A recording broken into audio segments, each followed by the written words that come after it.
এই জিহ্বাটা কি পরিমাণ দামি। নিজের জিহ্বাকে তো নিজে চুমু খাওয়া উচিত, লেকিন নিজের জিহ্বাকে নিজে চুমু খাওয়ার সিস্টেম নাই। কি নাই বলেন? এটা একবার নাড়লে 10 দুনিয়া বরাবর জান্নাত হয়ে যায়। ইস সুবহান। এটা যদি একবার পড়ে, আল্লাহর নবী বলেন এটা যদি একবার বলে আলহামদুলিল্লাহ, আল্লাহর নবী বলেন তামলাউল মিজান, তোমার মিজানটাকে পরিপূর্ণ করে দেয়। আলহামদুলিল্লাহ তামলাউল মিজান। কোন মানুষ যদি একবার পড়ে আলহামদুলিল্লাহ রাব্বিল আলামিন, আল্লাহর নবী বলেন কুতিবাত লাহু 30 হাসানা, আল্লাহ তাআলা তাকে 30টা নেকি দিয়ে দেন। 30টা নেকি। কয়টা নেকি? প্রশ্ন করবেন হুজুর 30 নেকি সমান কদ্দুর? 30 নেকি সমান কদ্দুর? 30 নেকি দিয়ে কি কি পাওয়া যায়? যেমন $30 দিয়ে কি কি পাওয়া যায়, 30 দিনার দিয়ে কি কি পাওয়া যায়, 30 দিরহাম দিয়ে কি কি পাওয়া যায়, 30 টাকা দিয়ে কি কি পাওয়া যায়। হুজুর 30টা হাসানা দিয়ে কি কি পাওয়া যায়? আল্লাহ রাসূলকে যেন বললাম ইয়া রাসূলুল্লাহ 30টা হাসানা দিয়ে কি কি পাওয়া যায়? রাসূল যেন বলেন দেখি জিবরিলকে জিজ্ঞেস করি, জিবরিল 30টা হাসানা দিয়ে কি কি পাওয়া যায়? হযরত জিবরিল যেন বলেন এটা রব ছাড়া কেউ জানে না। $30 দিয়ে কি কি পাওয়া যায়? হ্যাঁ, $30 দিয়ে আমেরিকাতে একটা জুতাও পাওয়া যায় না। বুঝেন নাই কথা? একটা বেল্টও পাওয়া যায় না, এটা প্যান্টের বেল্টও $30 দিয়ে পাওয়া যায় না। আর 30টা হাসানা একবার পড়লে আলহামদুলিল্লাহ রাব্বিল আলামিন পড়েন, একবার পড়লে কত নাকি? 30 হাসানা। কি করব, আমার সময় তো শেষ হয়ে গেছে। হ্যাঁ চলবে।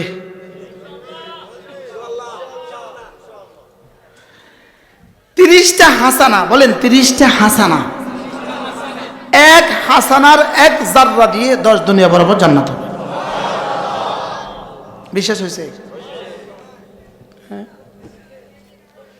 কি দিয়ে বিশ্বাস করাবো? না, বিশ্বাস করার মতো কোনো যোগ্যতা, আপনাকে বিশ্বাস করাবার কোনো যোগ্যতা আমাদের কাছে নাই।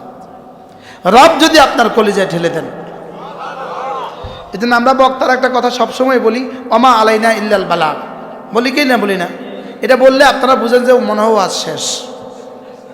শুনি না প্রত্যেকদিন বক্তারা বলে ওমা আলাইনা। এটা অর্থ কি? আপনাদের কানে দেওয়ার জিম্মাদার আমি, আপনাদের কলিজায় জিম্মাদার দেওয়ার জিম্মাদার আল্লাহ। এটা অর্থ হলো এটা, আপনাদের কানে আমরা দিলাম। এই জন্য একবার কালেমায়ে তয়্যিবা নেকি যদি পৃথিবীর সবগুলো মানুষ মিলে একসাথে দেখতো, কলিজা ফাইটা মরে যেত, কলিজা ফেটে মরে যেত। এই জন্য রব এটাকে গোপন রেখেছেন কেন? হাকিমুল উম্মত বলেন রব এটাকে গোপন রেখেছেন শুধু এই জন্য বান্দা যেন দ্বিতীয়বার বলার সুযোগ পায়। আর না হয়তো একবার বললে কি হয়ে যেত, আরে কলিজা ফাইটা মরে যেত, কলিজা ফেটে মরে যেত। আমাদের লক্ষ্মীপুরে একটা মুসি ছিল, মুসি, সে জুতার কাজ করে, জুতা সেলাই ভবানীগঞ্জ বাজারে। তো তার ছেলে গেছে ডিবিতে আমেরিকা গিয়া, তখন তো টাকা পাঠাবার সিস্টেমই ছিল ড্রাফট পাঠাইতো। এটা ব্যাংকে জমা দিলে কি হইতো? টাকা জমা হইতো। তো বেটা জুতা সেলাইতেছে, ফিওন আইসা তার একটা চিঠি দিছে, একটা খাম দিছে। তো বলতেছে আমি তো পড়তে পারি না, আপনি একটু বলেন তো কি লিখছে আমার ছেলে। তো চিঠি দেখছে এখানে বাড়তি একটা কাগজ আছে, ওই কাগজের মধ্যে ছেলে বাবার জন্য 5 লাখ টাকা পাঠাইছে। কত লাখ? তো বলতেছে আপনার ছেলে তো আপনার জন্য 5 লাখ টাকা পাঠাইছে। ওই বেটা একটা চিৎকার দিছে, কলজা ফাইটার সাথে সাথে মরে গেছে, কলজা ফাইটার সাথে সাথে মরে গেছে। এটা আমাদের দেশে খুব প্রচারিত হয়েছে। এখন বলুন তো দেখি, 5 লাখ টাকা এবার যদি কলজা ফাইটা মরে যায়, তো $5 কোটি পেলে কি হইতো? হ্যাঁ, এবার 5 বিলিয়ন পেলে কি হইতো? আর একবার কালেমায়ে তয়্যিবা 10 দুনিয়া বরাবর জান্নাত। এটা একবার দেখলে কি হইতো? আরে একবার যদি সিদ্দিক আকবর তো কলজা ফাটে মরে যেত। আপনি আর আমি তো দূর কি বাত। আব্দুল কাদের জিলানীও কলজা ফাইটা মেরেছে। এই জন্য রব্বে কারীম হাকিমুল উম্মত বলেন, আল্লাহ তাআলা নেকিকে গোপন রেখেছেন শুধু দ্বিতীয়বার করার সুযোগ দেওয়ার জন্য। আপনি ভাবতে পারেন হুজুর এত নেকি দিয়ে কি করব? উত্তর, একবার আমাকে আমাদের এমপি সাহেব, কুমিল্লার এক এমপি সাহেব, ওনার মসজিদে আমি জুমা পড়াতাম। তো এমপি সাহেব বলতেছে, হুজুর এত নেকি দিয়ে কি করব? আমি মুখ বরাবর বলছিলাম, স্যার আপনি এত টাকা দিয়ে কি করবেন? হুজুর মানুষে বুঝে এইভাবে কয়, হুজুর এত নেকি দিয়ে কি? আপনার 70 বছর সাজাতে যদি এত টাকা লাগে, আমার কোটি কোটি বছর সাজাতে কত নেকি লাগবে? দুনিয়াতে 1 একরের বাড়িটা সাজাতে যদি আপনার এত টাকা লাগে, আমার 10 দুনিয়া বরাবর বাড়িটা সাজাতে কত টাকা লাগবে? আরে সুবহানাল্লাহ বলেন।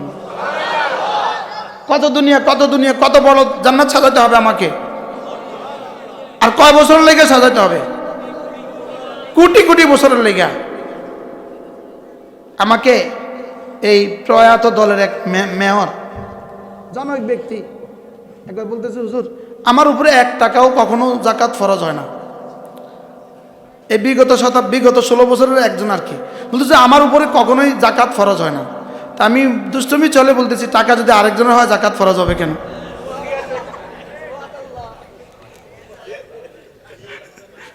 কি বলছি বলে, টাকা যদি আরেকজনের হয় জাকাত ফরজ হবে কেন? ঠিকই তো কইছে, আমার উপরে কি হয় না বলেন, জাকাত ফরজ হয় না। তো উত্তর কি? আরেকজনের টাকা হইলে ফরজ হবে কিভাবে? মারহাল নেকিকে রব্বে কারীম গোপন রেখেছেন শুধু এই জন্য, বান্দা আমি তোমাকে দ্বিতীয়বার সুযোগ দিতে চাচ্ছি। সুবহানাল্লাহ বলেন। এই জন্য এক বিখ্যাত কিতাব আছে, ইকমামুশ সিয়াম, আল্লামা খলিল আহমদ চারণপুরী রহমতুল্লাহ লিখছেন। তিনি বলেন যে বান্দা একবার জিকির করলে আল্লাহ তাআলা তাকে নগদ কি দান করেন? প্রশ্ন, একবার কালিমায়ে তয়্যিবা পড়লে তাকে নগদ কি দান করেন? বলেন, প্রশ্ন করেন। একবার কালিমায়ে তয়্যিবা পড়লে তাকে নগদ কি দান করেন? খলিল আহমদ চারণপুরী রহমতুল্লাহ লিখছেন, একবার কালিমায়ে তয়্যিবা পড়লে নগদ তাকে একটা আল্লাহ তাআলা দান করেন, এটা তাকে দ্বিতীয়বার পড়ার তৌফিক দান করেন। কি বলছে বলেন? তো একবার বলে যদি 10 দুনিয়া বরাবর হয়, এবার দ্বিতীয়বার বললো তো আবার 10 দুনিয়া, তো আল্লাহ আর কি দিত আপনাকে? সুবহানাল্লাহ বলেন। কি ভাই, এই জন্য বড় পীর আব্দুল কাদের জিলানী রাহিমাহুল্লাহ তাআলা, এগুলো দলিল ছাড়া কথা, এই জন্য আমরা বেশি এটা বলি না, তারপরেও কথা এসে গেছে। বড় পীর আব্দুল কাদের জিলানী রাহিমাহুল্লাহ আল্লাহকে জিজ্ঞেস করলেন, আল্লাহ আমি এত ডাকলাম আপনাকে, জীবনে তো কখনো জবাব শুনলাম না। তো আল্লাহ তাআলা জবাবে বললেন, ইদ হাতাফা হাতিফ, গায়েব থেকে আওয়াজ দিলেন, শোনো তুমি একবার বলার পরে যদি আমি 70 বার জবাব না দিতাম, তুমি আমাকে দ্বিতীয়বার ডাকার সুযোগই পাইতা না। কি, তুমি আমাকে দ্বিতীয়বার ডাকার কি পাইতা না? সুযোগই পাইতা না। আমি যে তোমাকে দ্বিতীয়বার ডাকার তৌফিক দিয়েছি, এর অর্থই হলো আমি তোমার প্রথমবার কবুল করে ফেলেছি। এজন্য যাদের এক নামাজ কবুল হয় তাদের দ্বিতীয় নামাজ ছুটে না। সুবহানাল্লাহ বলেন।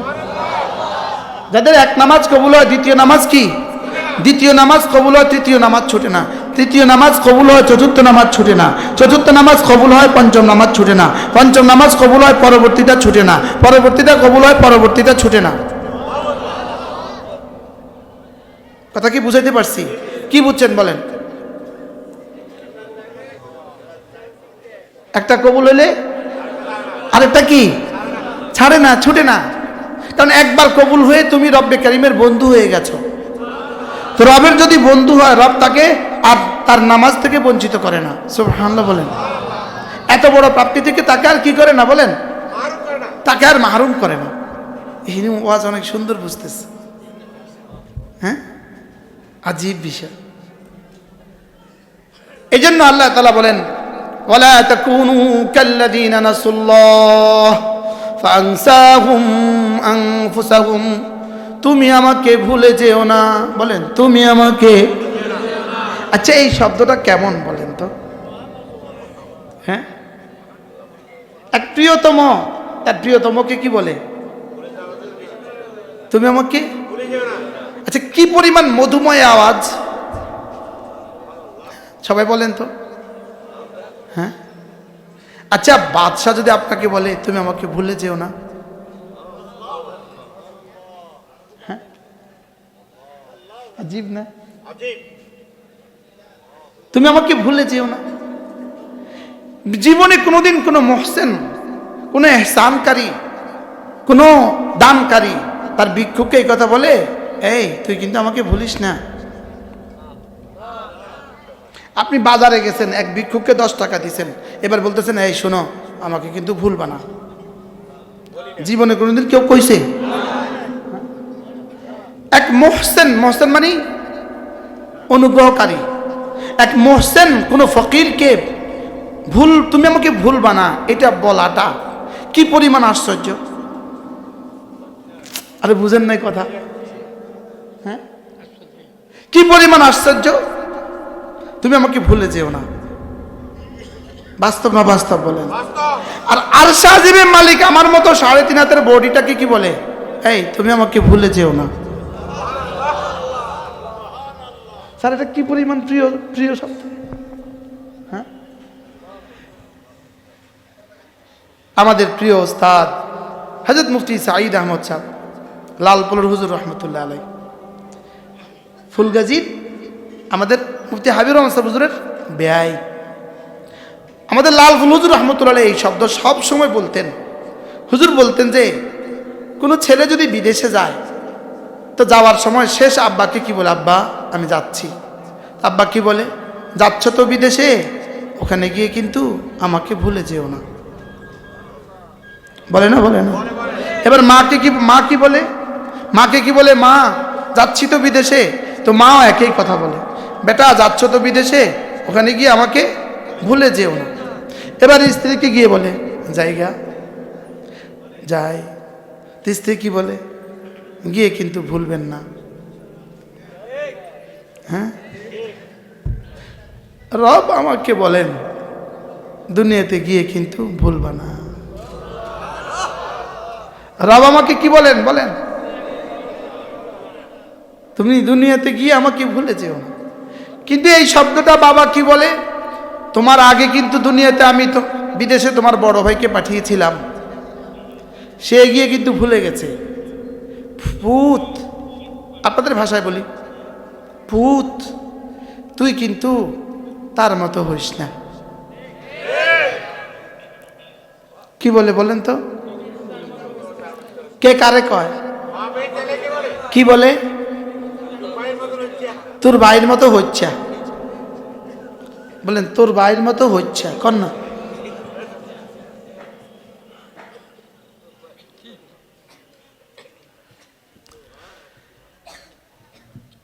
ঠিক মা কি বলে, তুই তোর ভাইয়ের মতো হচ্ছে। তোর ভাইটারে যে আগে পাঠাইছি, তোর ভাই বিদেশে গিয়ে আর মনে নাই, ইটালি গিয়া শ্বেতাঙ্গ বিয়ে করে ফেলছে, আমাদেরকে আর ফোন করে না। তুই তোর ভাইয়ের মতো হইস না ফুত, তুই আব্বা আমার দিকে খেয়াল রাখিস। মা কি কয় জানেন, নিজের কথা না কয়ে কয় ফুত তোর আব্বার দিকে একটু খেয়াল রাখিস, বলে না? এবার বাবা কি বলে, তোর মার দিকে খেয়াল রাখিস। আমার খেয়াল না রাখলে না রাখিস, তোর মার দিকে খেয়াল রাখিস, তোর মাগা মরে যাবে। বলে না, বলে না?